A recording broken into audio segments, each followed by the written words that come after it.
Good day, distinguished professors and colleagues.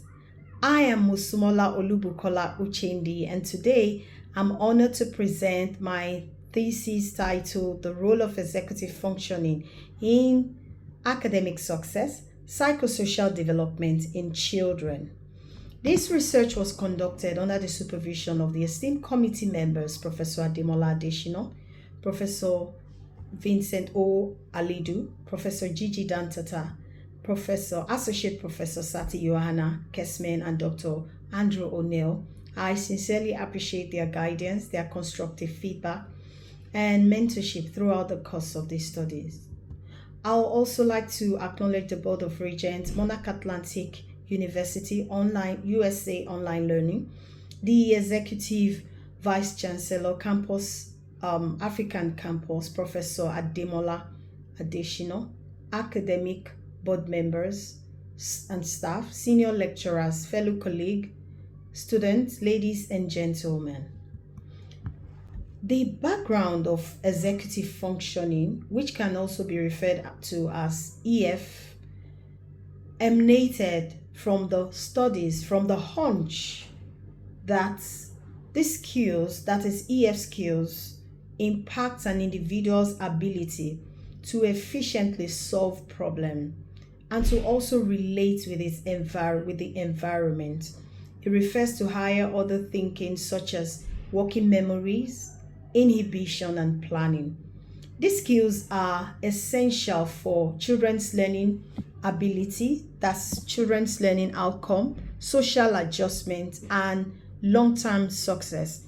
In many educational systems, EF is often overlooked or even compared or even replaced with traditional learning skills.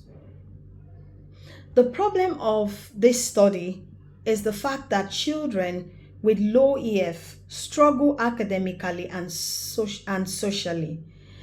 Now, the help that is being rendered tend to focus on test scores rather than addressing the underlying cognitive challenges or the social regulation skills. Therefore, the central question guiding my study, is the relationship between executive functioning, academic success, psychosocial development in school-aged children.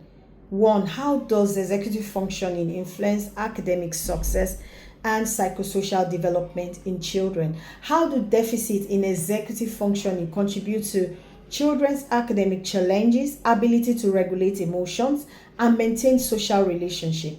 What specific executive functioning? Is it the cognitive? Is it the working memory? Is it the inhibitory control? What specific contributes most significantly to children's academic performance? And finally, are there mediating factors like maybe parental involvement, maybe school curriculum, maybe activities that can influence the EF outcome relationship? And what strategies and intervention can enhance executive functioning in children? Therefore, the objectives were threefold. First of all, to measure EF, to analyze it and merge it with, compare it or connect it, rather, that's the word to use, connect it with academic performance and explore how EF influences psychosocial outcomes.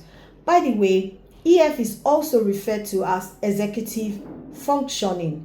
So we will either refer to EF, executive functioning, as executive functioning or EF in this presentation.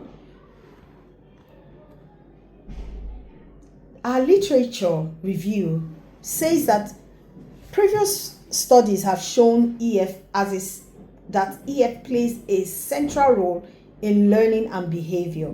For instance, we have studies from Blair and Raver in 2015. We have from Farah in 2006. We have from Miyake in 2000. We have from Miyake and Friedman in 2012. And then we have from Blair and Raver in 2015. We have from Zelazzo in 2020, amongst many others. However, much of this research is concentrated in the Western context. My study therefore contributes by providing insight from Nigerian schools. My theoretical framework draws on the unity and diversity model of EF by Miyake et al. in 2000, which proposes EF skills are related, but they are distinct. That means they develop at different rates. Children's skills are improved through supportive social interaction, scaffolding, that is supporting the child while the child is taking ownership of visual learning, and then active participation in their surrounding. The conceptual framework illustrates how executive functioning influences academic success and psychosocial development, which in turn affect overall child well-being. That is, EF will in turn affect academic success and psychosocial development, and then affect the child well-being. For methodology, I employed a convergent parallel mixed method design. Quantitative data came from standardized assessment, while qualitative insight came from interviews and observation. These are test and observation. In the studies, the children did standardized tests like puzzles, memory games, and problem-solving tasks. That measured EF scores. Now, their scores showed whether they have stronger EF skills or weaker EF skills. For example, we can calculate, or we can conclude that a child with high EF can follow instructions, can remember steps, finish tasks on time, and stay focused without getting too distracted easily.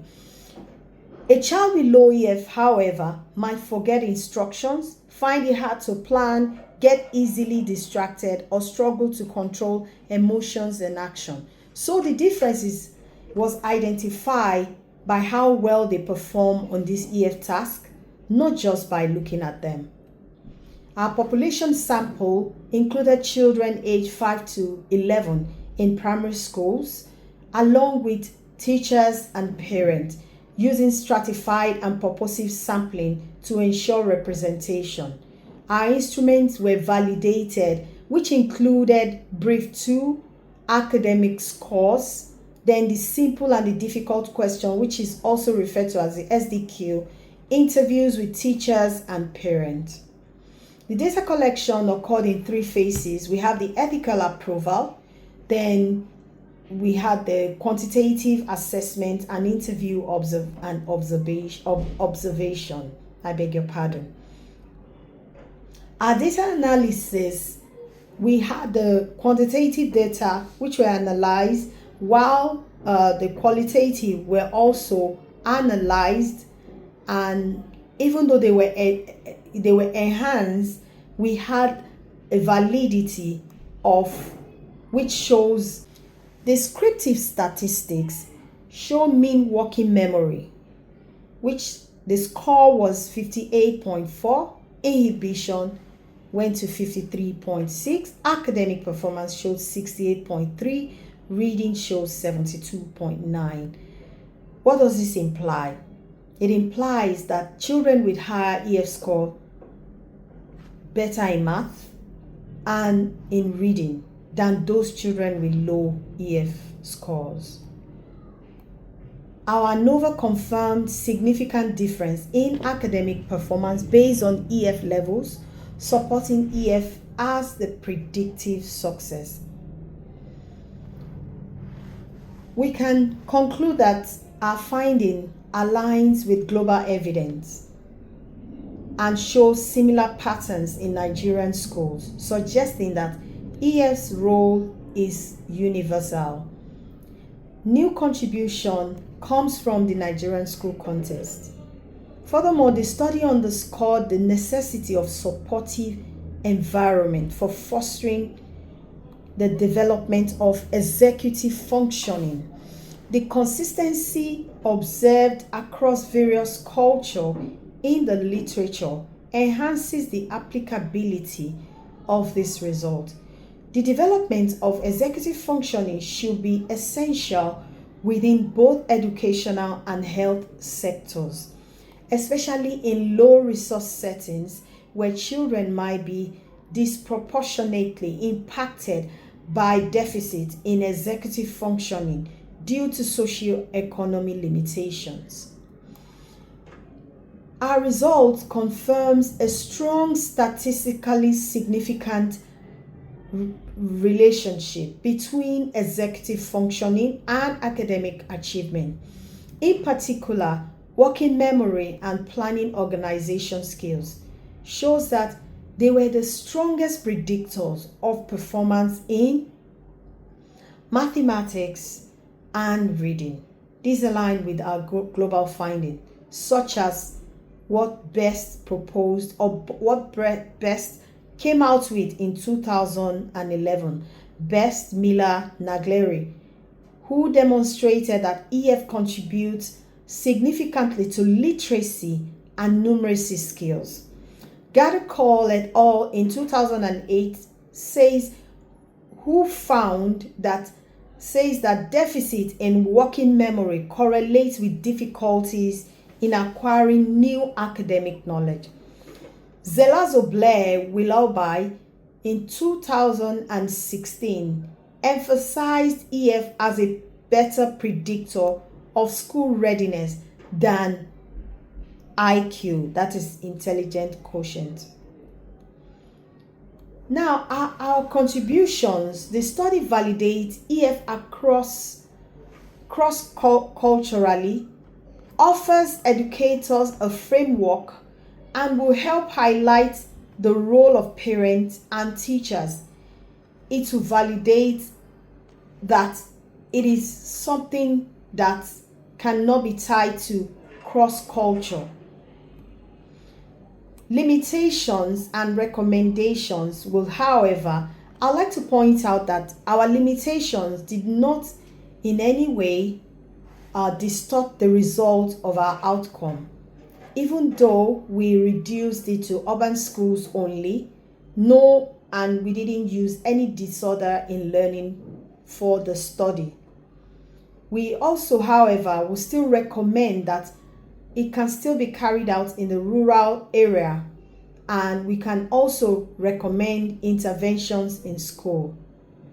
We will say that executive functioning is a cornerstone of both academic and psychosocial success. By supporting EF, educators can better prepare the children for life. We will say for teachers, we'll talk to the teachers. I am talking to the teachers and saying that teachers will need to include EF activities in daily lessons. They can use strategies like mindfulness to build their self-control and receive training on EF-based teaching. Parents will help by keeping steady routines for the children, giving them structured tasks, encouraging them to be becoming persistent with praising them and involving them in decision making to strengthen their planning skills. Policymakers and psychologists would need to create national EF guidelines, support early programs that build EF, and fund research to track long-term benefits of EF interventions. I'd like to thank every one of you for listening, for watching. Thank you so much. And I look forward to your question. I look forward to your suggestion. I look forward to your comments. And from me, Musumola Olubukola Uchendi, I say bye-bye. Thank you so much.